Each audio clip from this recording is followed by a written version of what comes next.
মুখ্যমন্ত্রী বারবার বলে দিদি নাকি রেশনের চাল দেয়, মমতা ব্যানার্জির বাপের টাকা দিয়ে এই রেশনের চাল আসে না।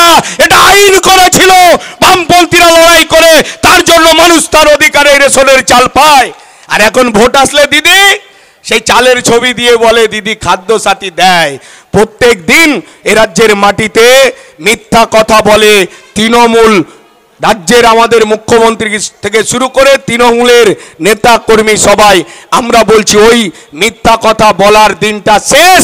এ বাংলার মাটিতে রাজনৈতিক ভারসাম্য পরিবর্তনের লড়াই শুরু হয়েছে এবং পরিবর্তনে বাংলার মাটিতে হবে। মানুষ ইতিহাস রচনা করবে। 7 তারিখে সেই নয়া ইতিহাস তৈরির লড়াই গোটা বাংলার মানুষ ব্রিগেডে যাবে। আমার শেষ কথা, এ পশ্চিমবাংলার মাটিতে 77 থেকে 2011 হিন্দু আর মুসলমানের বিভাজন ছিল না। বামপন্থীদের সরকার। একজনও হাড়োয়ার মানুষ বলতে পারবেন যে কোনোদিন শুনেছিলেন পশ্চিমবাংলার কোনো এক প্রান্তে হিন্দু আর মুসলমানের দাঙ্গা লেগেছে 34 বছরে? তৃণমূল করা মানুষ, বিজেপি করা মানুষ, তিনিও বলতে পারবেন না পশ্চিমবাংলায় বামপন্থীদের সরকার থাকাকালীন কোনোদিন হিন্দু আর মুসলমানের বিভাজন ছিল। একই স্কুলে হিন্দু বাড়ির ছেলেটা মুসলিম বাড়ির ছেলেটা লেখাপড়া করেছে, একই স্কুলে পড়াশুনো শেষ করে একই জায়গায় চাকরি করতে গেছে। কোনোদিন কারোর মনে হয়নি ও হিন্দু আমি মুসলমান। কোমর ও হাঁটুর ব্যথা, হাঁপানি, চর্মরোগ বা ত্বক এবং পুরুষ ও মহিলাদের গোপন রোগের সুচিকিৎসা করতে আজই চলে আসুন সুলতানা আয়ুর্বেদিক ক্লিনিকে। ঠিকানা চিনিপুকুর মোড়, ব্রিজের সবকে। 2011 বাংলার মাটিতে তৃণমূল সরকারে আসবার পর থেকে এ বাংলার মাটিতে হিন্দু আর মুসলমানের মধ্যে পাঁচিল তুলে দিয়েছে। বারবার এ রাজ্যের মাটি হিন্দু মুসলমানের রক্তে লাল হয়েছে। আমরা বলেছি 7 তারিখের ব্রিগেড সম্প্রীতির বার্তা দেওয়ার ব্রিগেড না। পশ্চিম বাংলা, এ বাংলা রবীন্দ্রনাথের বাংলা, এ বাংলা কাজী নজরুল ইসলামের বাংলা। এ বাংলায় কোনো দাঙ্গাবাজের স্থান থাকবে না। দুর্নীতিবাজ হটাও, দাঙ্গাবাজ হটাও, এটাই তো 7 তারিখে ব্রিগেডের আমাদের আওয়াজ। আমরা বলেছি যারা চাকরি বিক্রি করেছে, যারা 100 দিনের টাকা লুটেছে, যারা রেশনের চাল চুরি করেছে, বামপন্থীরা লড়াই করে গরিবের রেশনের চাল এনে দিল।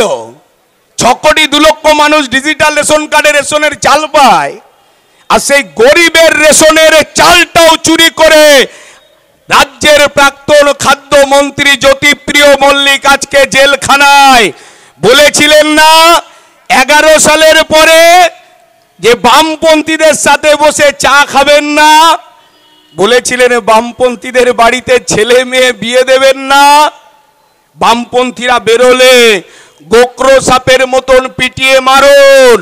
সে জ্যোতিপ্রিয় মল্লিক গরিবের রেশনের চাল চুরির অপরাধে জেলখানায় আছে। বীরভূমের মাটিতে অনুব্রত মণ্ডলের কথা শুনেছিলাম না? হাড়োয়ার তৃণমূল নেতারা তো চুনো পুঁঠি মনে করি।